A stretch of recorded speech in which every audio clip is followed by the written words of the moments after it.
We are living in a strange time when the world is waking up to the fact that we are living in a fabricated reality, where our history is not matching the evidence being unearthed. What we were taught to believe about the Bible and our past is turning upside down. The leaders and teachers we trusted to tell us the truth about where we came from and where we are going led us astray. The pastors who were supposed to lead the flock to safety are turning out to be Judas, and they have sold us out for 30 pieces of silver.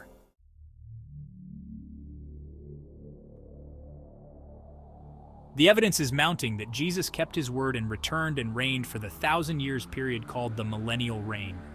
We are now living in the period few have ever heard of called Satan's short season, the Age of Deception.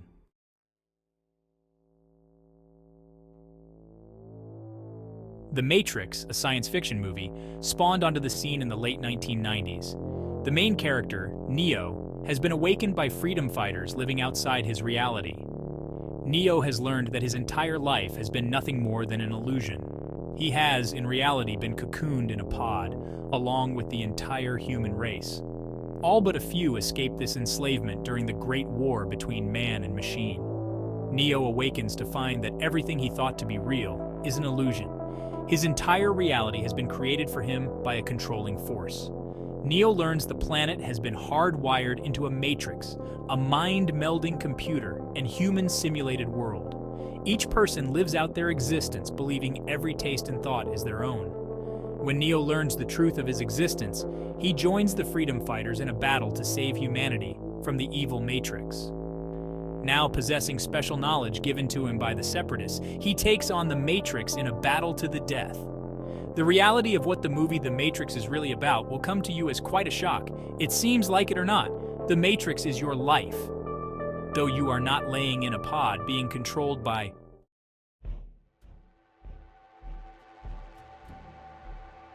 a computer, you're being controlled by a matrix. This matrix comes to you in the form of thought control or information control. The movie is not made up of pure fiction, far from it. What in essence was mockingly being shown to you is your existence. You are in a matrix, a prison of thought that has been created for you. The clothes you wear, the food you eat, the car you drive, the politician you vote for has entirely been pre-programmed into your psyche. You are a prisoner who is aware something is wrong but unable to recognize what it is. You have been reprogrammed to live out a lie.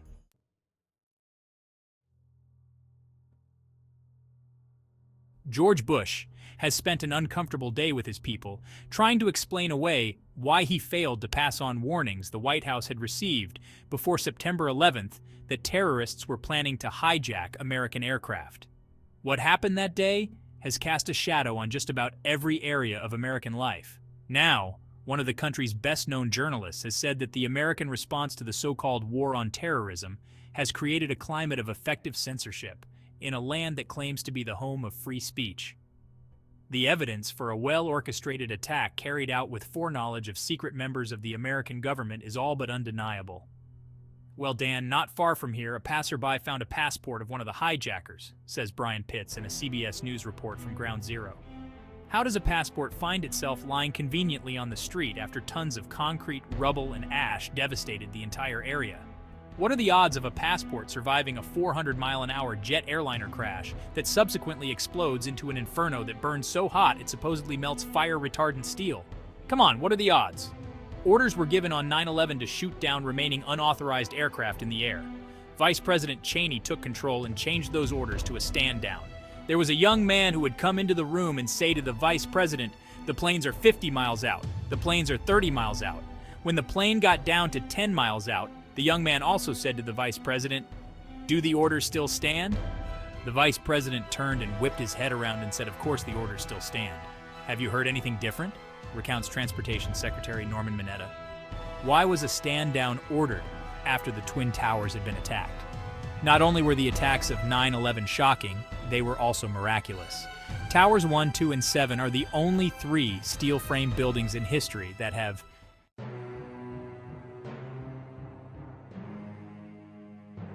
collapsed due to fire. The building's engineers have stated that these buildings were designed to withstand multiple airline crashes, as well as 200-mile-an-hour hurricane-force winds. Does anyone recall that Building 7 housed the FBI, CIA, and oddly enough, thousands of documents instantly lost concerning indictment evidence for individuals involved in the Enron scandal. Not one of the other structures surrounding the trade tower collapsed. Tower 1, Tower 2, and Building 7 fell neatly at nearly freefall speed into their own footprint. Countless demolition experts have come forward only to be silenced or ignored, with the testimonies that these were in fact a sequence of controlled demolitions. Just before 9/11 on July 4, 2001, Larry Silverstein signed a 3.2.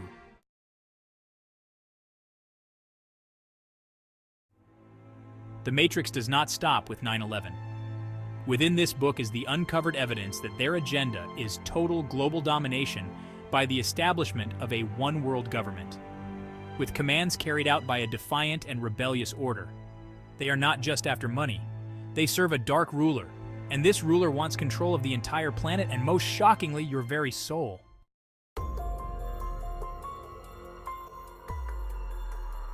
In the past couple of years, military officials with once held top-secret clearance have gathered in a team called Project Disclosure, in which they give eyewitness testimony of military encounters with extraterrestrial.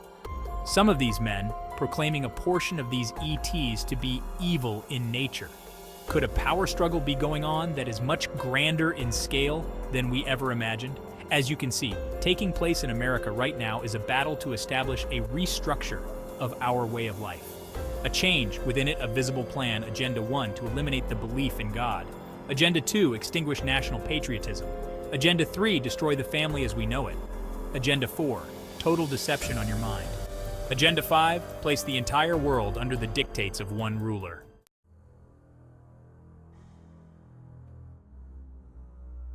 In Latin, the words on the Masonic design seal reads, "Our enterprise has succeeded, New World Order."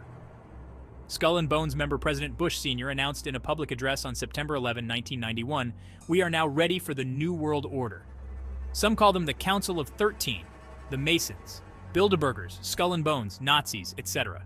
President John F. Kennedy said in his historic speech, "Secret brotherhoods and covert governments cannot be allowed to exist in a free society." John Kennedy and Abraham Lincoln were both assassinated for speaking out against the organizations that controls them all. Ready for the shock. It is to popery that we owe this great civil war. Abe Lincoln. Through much study and understanding, international Jewry and the Jesuit order may be working together.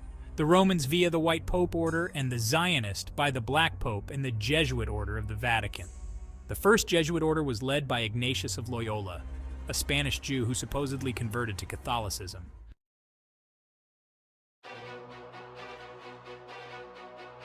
What is the objective of the elite in orchestrating events such as 9/11? The United Nations gives us a clear indication.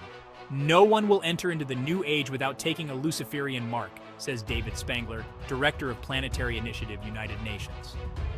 Why is the United Nations setting up an agenda with the intentions of making the population of the world take Satan's mark?